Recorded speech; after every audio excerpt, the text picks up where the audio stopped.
What I do for a living or what I do for fun? We're going to get to that. Oh, okay.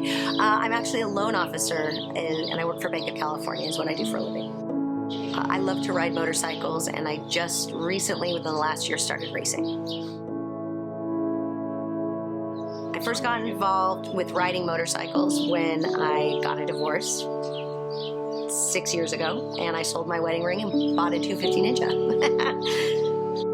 I learned to ride a dirt bike, so I always wanted to ride motorcycles. I used to go dirt biking with friends and my cousins, and that was a blast.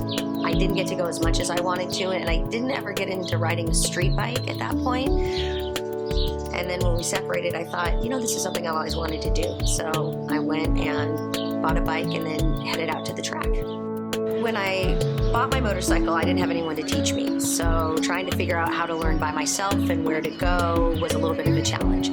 So I buy a lot of my gear from a store called Bombay Motorsports, and the owner, Pranav, invited me to go to the track. And once I went to the track and saw that there was instruction, instructors, it was safe, no cars, I was hooked, and I became a track junkie.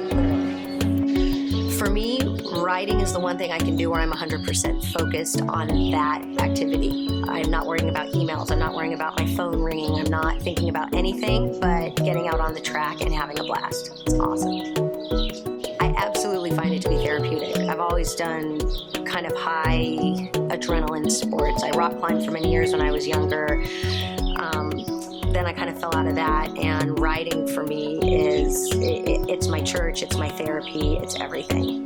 The second I put on a helmet and got on my Ninja, I loved it. And I actually went and took my first lesson from a guy in Long Beach, and we rode all around. We went over the bridges, we went on the freeway, we went out riding for like 4 hours, and I just loved it. And then every time I got on the track and I learned something new, it's so much fun. And I'm always challenging myself, which is great. I've always had a street legal bike. I didn't decide to get rid of a street legal bike until recently. And now it's just track only. I really don't ride on the street at all, especially not with a sport bike. Have you seen the drivers in LA? They're awful. I take Mulholland to work every day. I see people cut over the double yellow line consistently. People texting, don't text and drive. You know, you never know who's gonna come up behind you. And yeah, the other issue I have with riding on the street is I'll be on the freeway and I look down, I'm going 120, and that's not safe either.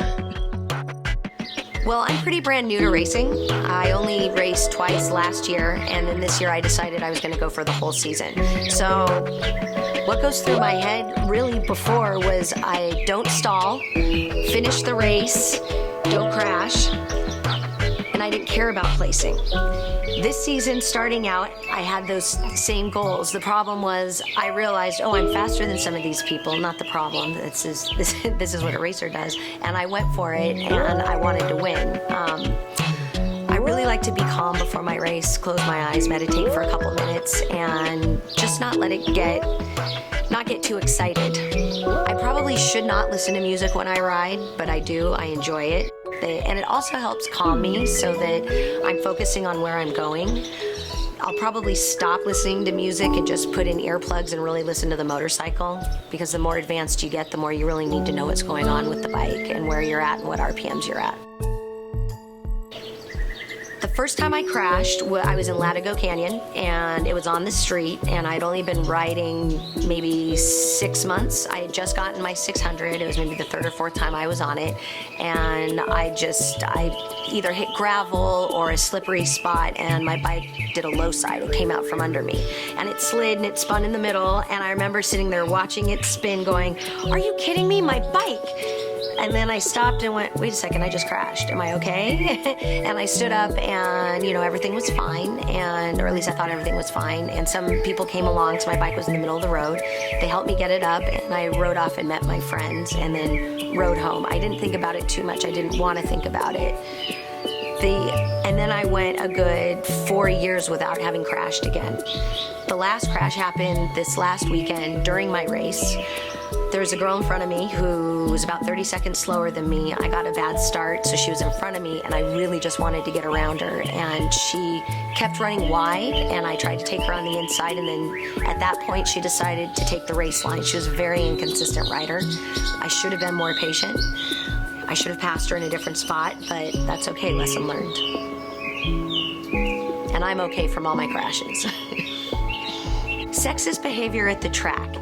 You know, that's an interesting thing. I personally haven't really noticed it because I think people in general are so happy when women are there because it is, you know, it's such a male-dominated sport. And I'll be honest, you know, I kind of use it to my advantage. If I didn't have a stand, like my race bike doesn't have a kickstand, and so I need someone, if I'm at the track alone, it's helpful to have somebody come and help me with my stand. I'll ask someone to come help me.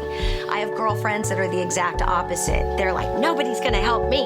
You know, don't be that girl. And I just think, well, you're stupid.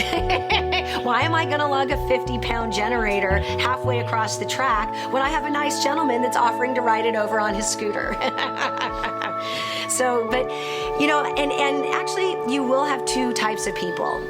You'll have the guys that have to pass you because you're a girl and they get angry that you're faster than them. And then you have the guys that come up to you that are like, oh my God, you passed me. That was so awesome. I'm following you. You know, so you really have a lot more of the latter, and it's a lot of fun. The people at the track tend to be pretty cool. If anyone is going to get into motorcycle riding, here's what you need to do. Absolutely spend the money on the proper gear. Do not chintz out. Thinking that a $900 helmet is a waste of money, it saved my life. Okay, you spend $1,000 on your suit, saved your life. $600 on boots, it'll save your life. It'll save your ankles. Same thing with your gloves. Also, get to the track and get education. Do not learn on the street. The street is dangerous. People are idiots.